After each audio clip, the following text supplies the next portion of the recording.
Professor Klitgaard is a university professor at Claremont Graduate University, where he served as president from 2005 to 2009.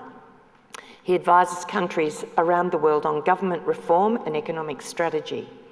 His recent international partners range from environmental non-profits to supreme audit authorities, from the World Bank to the OECD, from the government of Sonora, Mexico, to the Institute of Directors in Thailand, and from the International Anti-Corruption Academy in Austria to the Royal Institute for Governance and Strategic Studies in Bhutan. He has participated in the World Economic Forum as a faculty member and as a member of the Global Agenda Council. He's been the Dean of the Pardee Rand Graduate School, America's leading PhD program in policy analysis, where he was also the Ford Distinguished Professor of International Development and Security, the Lester Crown Visiting Professor of Economics at Yale School of Management, and an Associate Professor of Public Policy at the Harvard Kennedy School. Please welcome Professor Klitgaard.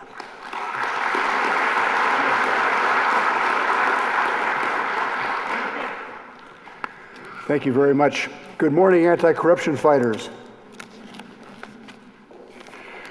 Well, you and I have a problem when we reach out and say we're interested in corruption. They say, who's corrupt? And what they mean by that is, okay, Ms. or Mr. Anti-Corruption, are you saying you're better than us? Are you more moral than us?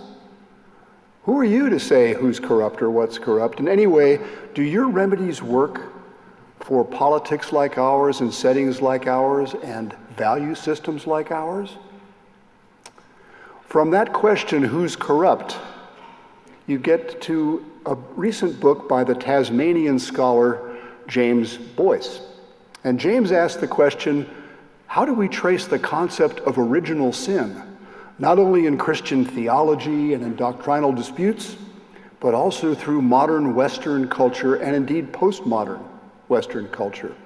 He shows that the philosophy of Nietzsche, the psychology of Freud, the work of Adam Smith, indeed the work of Charles Darwin, was all heavily affected by the idea that we are, in James Boyce's terms, born bad. So if people ask who's corrupt, that approach says we all are.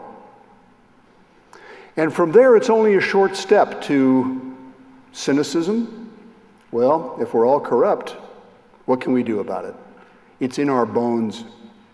Or its close partner, a kind of utopian idealism, unrealistic one that says, unless we change our values, have a revolution of human consciousness, have 100 years of education, there's nothing we can do.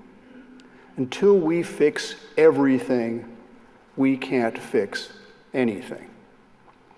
Now, for your and my personal life, as well as for public policy, that's very bad advice. Not only is it bad advice, but it's incorrect advice, because there are things we can do about corruption, even if, alas, we cannot eradicate it from our planet. So let's begin with the observation. Let's ask you a question here. Do you notice that more presidents mention corruption in their campaign literature and in their inaugural address than they do in their midterm reports? Do you notice that polls around the world find corruption to be one of the 1, 2, or 3 most important issues on citizens' minds, and yet many citizens still pay bribes? You notice those things? Well, you might ask, well, what's happening there? Why is there this problem? And some people would say, well, it's just they're inconsistent. They're insincere. They really don't mean it. But let me suggest a couple of other ideas. First, it's easier for you to think you can stop a bad habit than it is actually to stop a bad habit. The bad habit of asking for speed money, or the bad habit of giving a bribe, or extending a favor to a family member in a position where you're supposed to go be impartial. Aristotle called it akrasia, which is defined as uncompelled, intentional behavior that is contrary to the agent's better judgment. My mentor, the Nobel Prize-winning economist Thomas Schelling, wrote about self-command, our battles of self-control. He called it an intimate battle between ourselves as if we were two selves. One of us wants to exercise, the other one says, you know, there's something good on the television. Consider, too, the politician who comes into office, I believe sincerely, wanting to take on corruption, to build integrity, and yet he or she or the systems over which they reign succumb to corruption. Or the dieter who after 2 months, you know, the diet suddenly wasn't as good as it was before. The gym membership that lapses.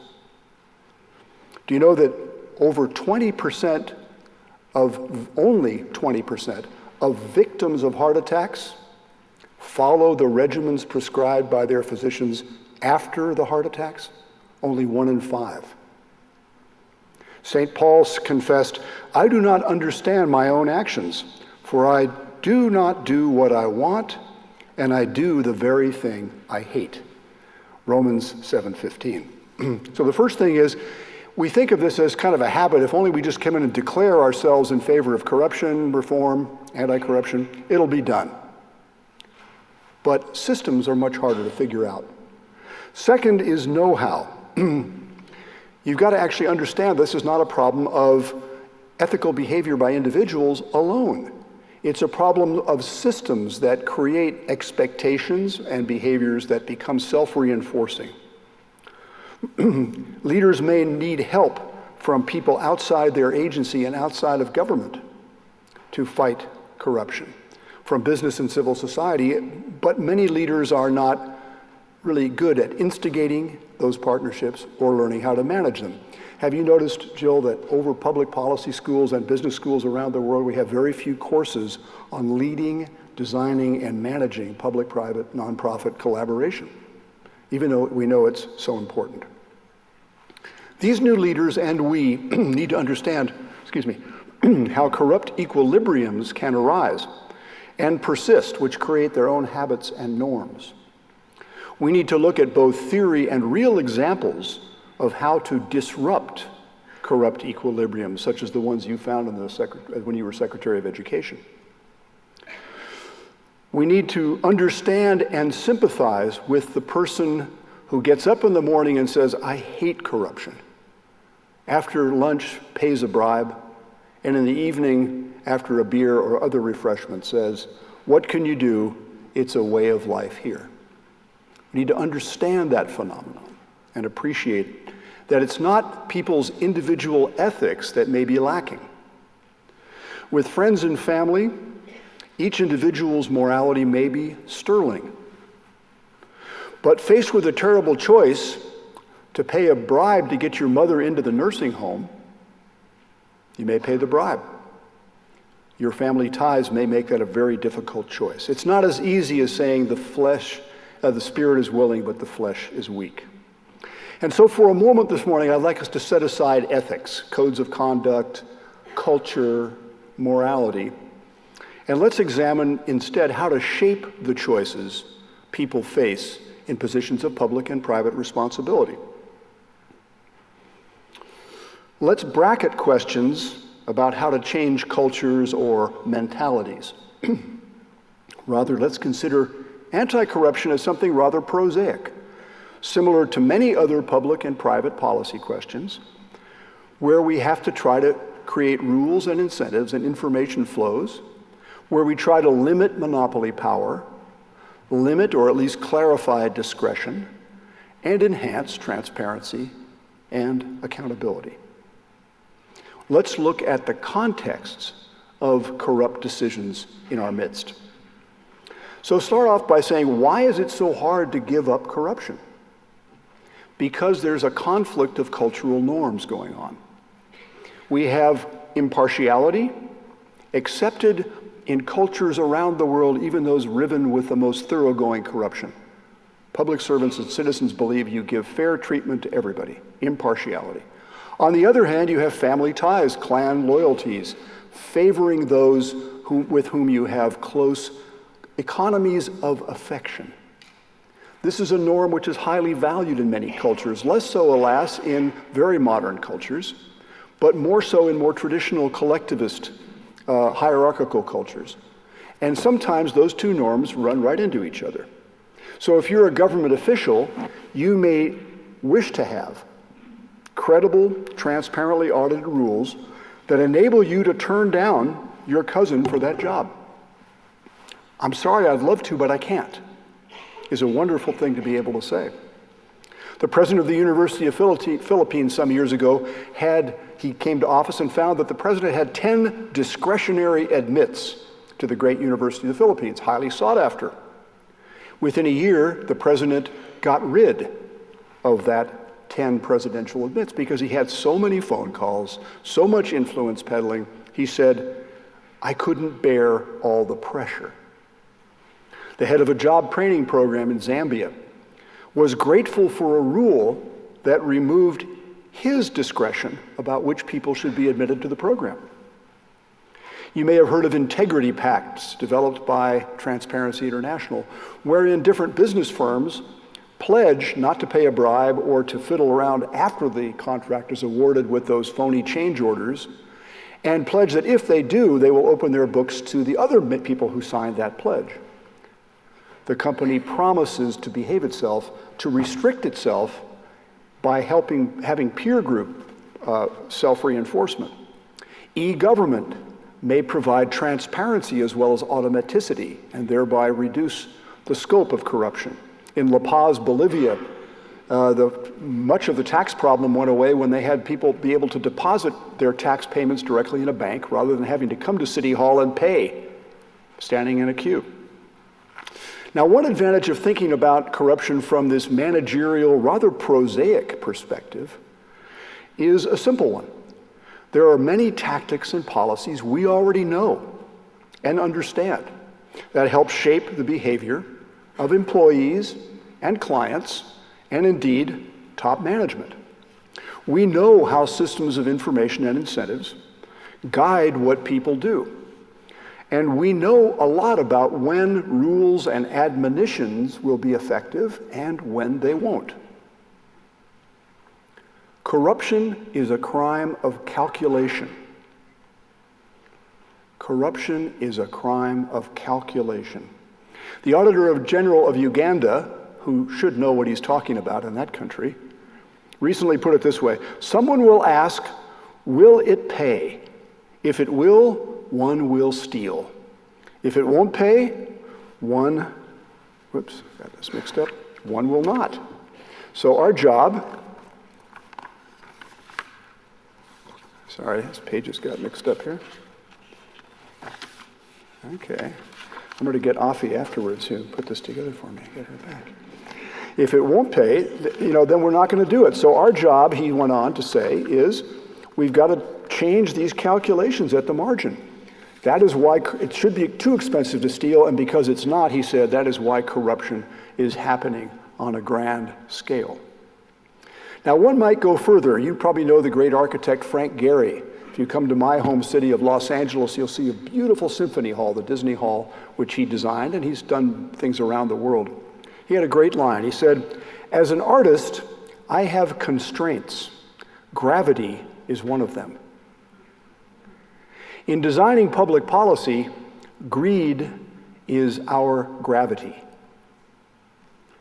Taking this born bad perspective on corruption leads us to begin by supposing that what each person is doing is a self-interested calculation of benefits and costs, of risks and rewards.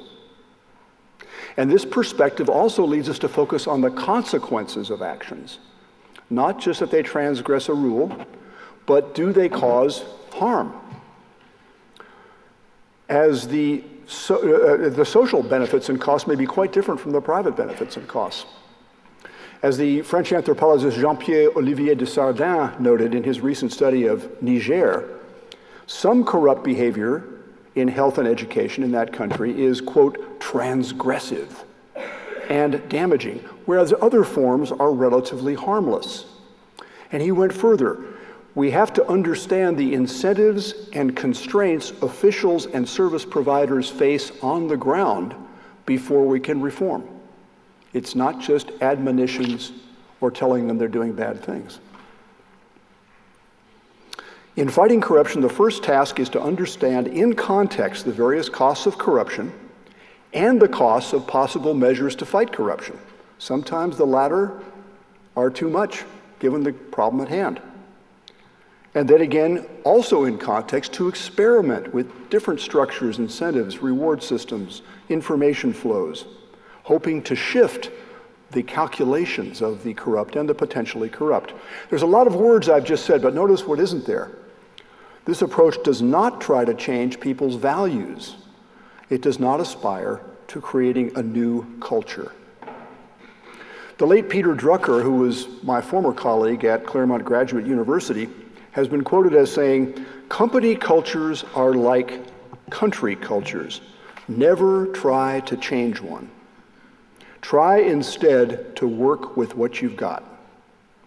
That's excessive, but this one isn't. We know little about how to design public policies to change people's values or attitudes, except perhaps in the long run, by influencing their behavior. Singapore is a great example. In the 1960s, it was a cesspool of corruption, bribery, smuggling, embezzlement, trafficking, you name it. As you probably know the story, Lee Kuan Yew came in, changed a lot of systems, incentives, punishments, flows, sometimes in scary ways. It moved from completely corrupt in a few years to something quite less corrupt, and now it's one of the least corrupt countries in the world inside that country. And there are many other examples of reforms around the world that have worked without changing the country or city's culture. Colombia in the late 1990s, the Republic of Georgia in 2004 and afterwards, the Philippines under Benigno Aquino III, the biggest increase in the world in Global Competitiveness Index in 4 years, and got to growth from the, quote, cripple of Asia to 7.1% a year before our friend Duterte arrived. You have Qatar. You have Rwanda in Africa. We have cities like Bogota and Medellin in Colombia, Mandaue and Naga City in the Philippines, which we've been studying. Craiova, Romania, and Martin, the Slovak Republic, won UN awards for their reforms in city management. These reforms have sometimes suffered from backsliding, but notice what they combine. First, the careful analysis of corrupt systems, meaning organizational structures, information, incentives, collective action problems, and so forth, with political acumen. These are political settings. And among the lessons they display is don't try to do everything at once. Build momentum. Do 2 or 3 things that get success within 6 months and people will follow. The flywheel will start moving. Fry big fish. We need some big fish to go down publicly, not a few small ones. But after you get a few, don't spend your whole administration frying fish. Go out and do preventive measures. Fostering collaboration with the private sector and civil society, and so forth. So my point is not that corruption is unconnected with cultural values or moral dilemmas, because it is. Rather, it is that effective anti-corruption strategies do not need to rely on the daunting task of changing a culture. So what I'm talking about is different from ethical discipline. I'm not referring to the development of inner strength or character or moral fiber or the change of values that goes with political or religious conversion. Nor am I talking about education and the consequences of corruption. I believe consciousness raising about corruption is a myth. I believe people in those countries know it all too well. So, if we think of corruption instead through an economic lens, we ought to ask whether the particular problems we're looking at are big ones or little ones, and how to measure their magnitude. Is it a trivial matter of somebody being allowed, a friend being allowed into a concert, or some speed money being paid to get a parcel through customs quicker? Sometimes it can spread.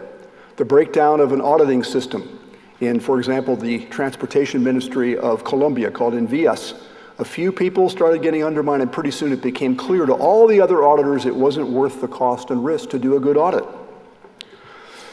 The Kenyan National Examination System was infected with corruption a few years back. It got so bad that the people setting the exams would sell the exams to different principals that were friends of theirs.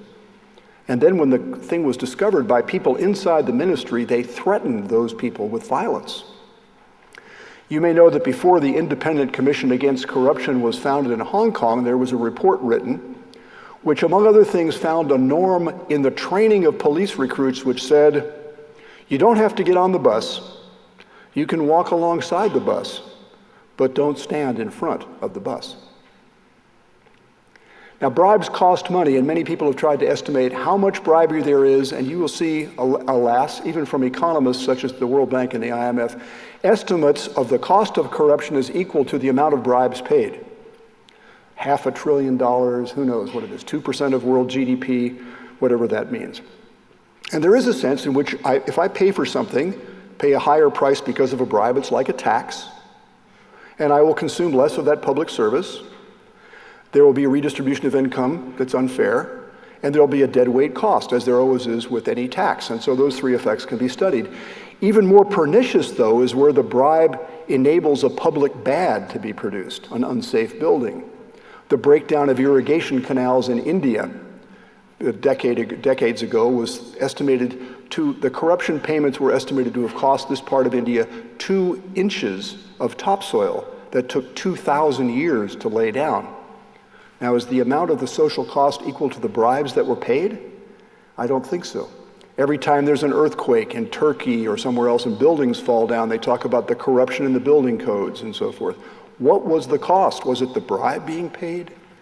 When the bridge falls down in Italy and they discover corruption by the construction company, once again they ask the question, wasn't corruption enabling this disaster, and weren't the costs a lot more than the size of the bribes? Of course they are.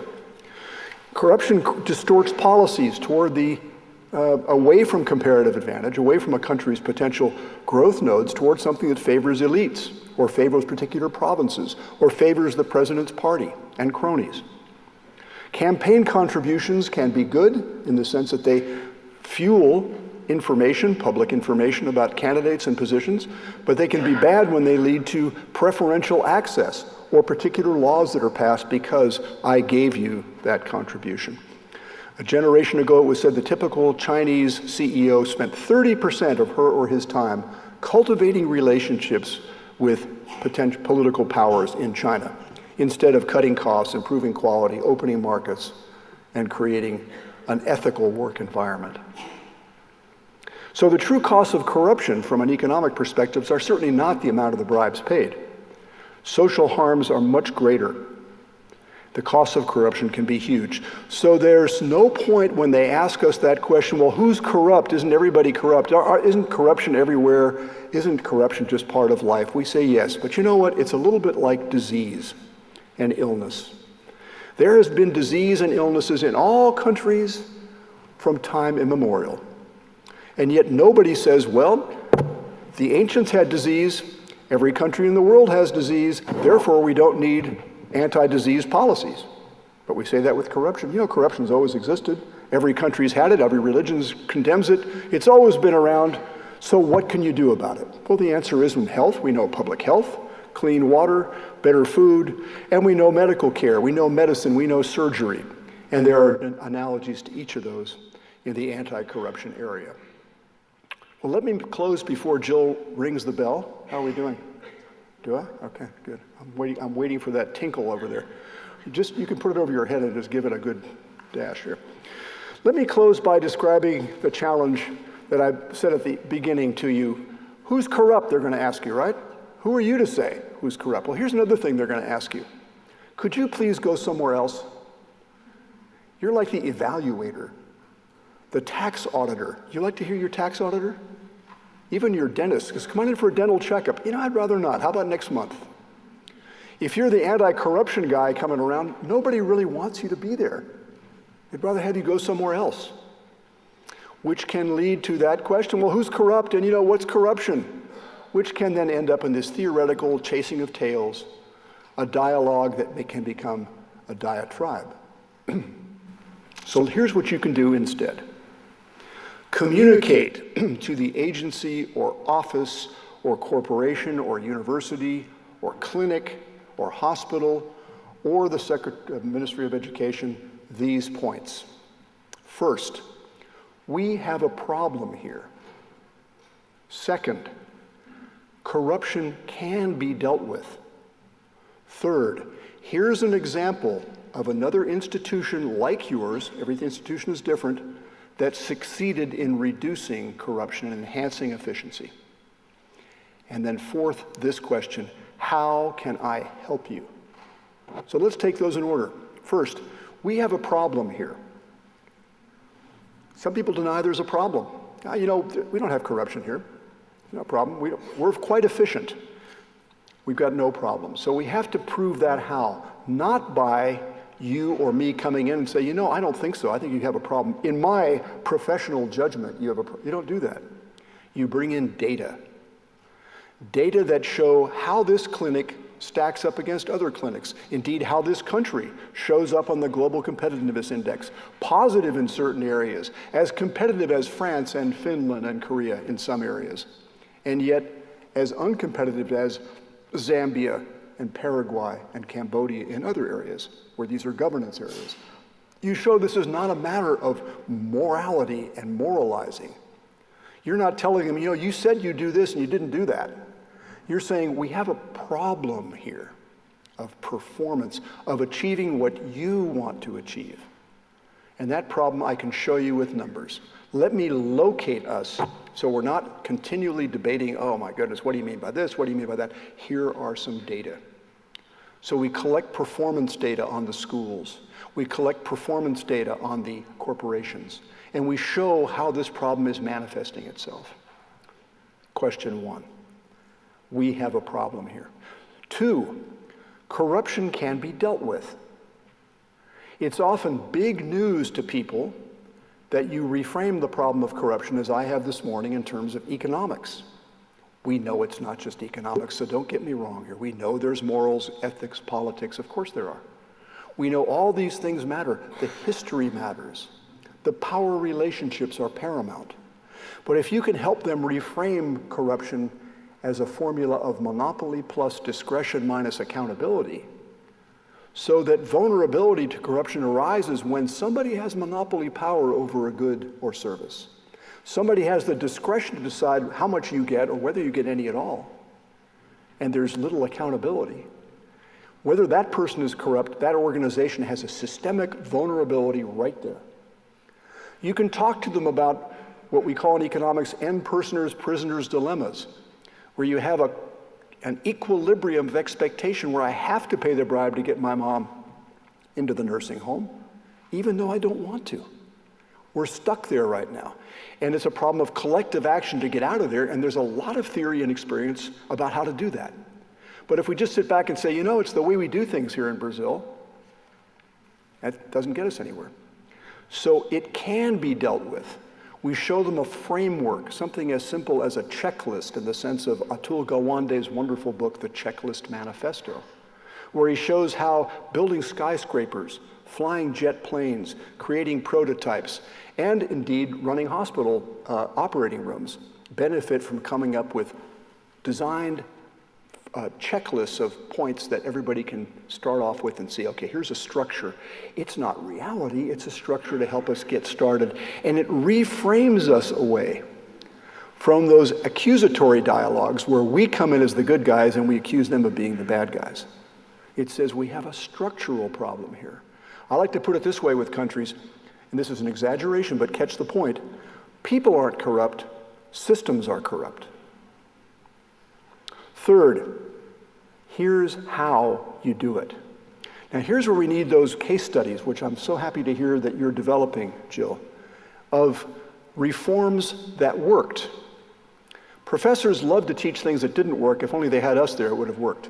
Right? You had those kind of professors, nothing works, everything's wrong. It's because of either huge international forces, communism, capitalism, who knows what, or it's because they weren't as shrewd as the students and you are. But actually, it's much better to learn from successes, which you can convey in a kind of part A, part B format. Part A, here's another hospital system that had this problem. Maybe it's even worse than theirs. Or here's a Ministry of Education that had these problems, oh my goodness. And you set it up with slides. So you say, after part A, you say, what would you do in that situation? It's not their hospital, it's not their, maybe not even their country. And they start working the problem in small groups, and they come back with ideas that you and I would not have had, and they would not have had before that. Then you show them what actually happened, and they have a discussion. I never thought of that. That's interesting that they started off there and didn't start off here. It's interesting that they sidelined the opposition this way. Fantastic. And they get ideas. It's not only that you can think about it a different way, it's that people have done it in situations as bad as yours. So first, we have a problem here with data. Show that without accusation. Just show this is a problem. What do you think? 2, it can be dealt with.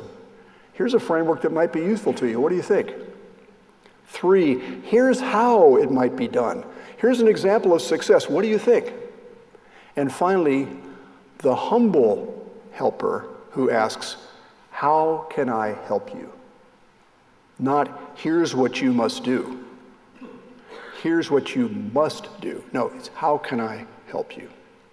So, following these 4 steps with our clients, our partners, our own organizations, there's no need to discuss the question, who's corrupt? What is corruption? After all, isn't that just a Western word? Is it really all those questions that we end up with endless conversations? We can understand that people aren't corrupt, but systems are. We can understand that when we have monopoly plus discretion minus accountability, we tend to have corruption. We can understand that equilibriums of bribery can arise where each individual is doing the best she or he can in that situation, and yet the collective result is unhappy. Just as in our personal lives, when we try to change, when we try to help others change, the 2 key ingredients are knowledge and compassion. We understand we have a problem here. We are not alone. You are not alone. This is a chronic problem. We know from other experiences that it can be addressed. It's not mysticism. We don't have to have an ethical transformation to do it. Here's how real leaders and managers did it. Here's how they started, here's where they got going, here are the setbacks they had. What do you think about that? And finally, when it comes with a question, when your help comes with a question instead of with preaching or penalizing, when it comes with, how can I help you? Thank you.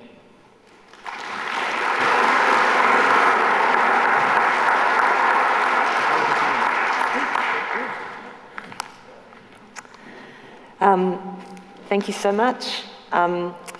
It's remarkable how one little question, we have a problem and how can I help you, might be a different way into a conversation that's often very difficult in organisations, because people do, I think, experience it more as identifying who's corrupt rather than how do we improve our system. I think those were, that was an incredibly interesting and wide-ranging presentation from Professor Klitgaard. Please join me in thanking him again.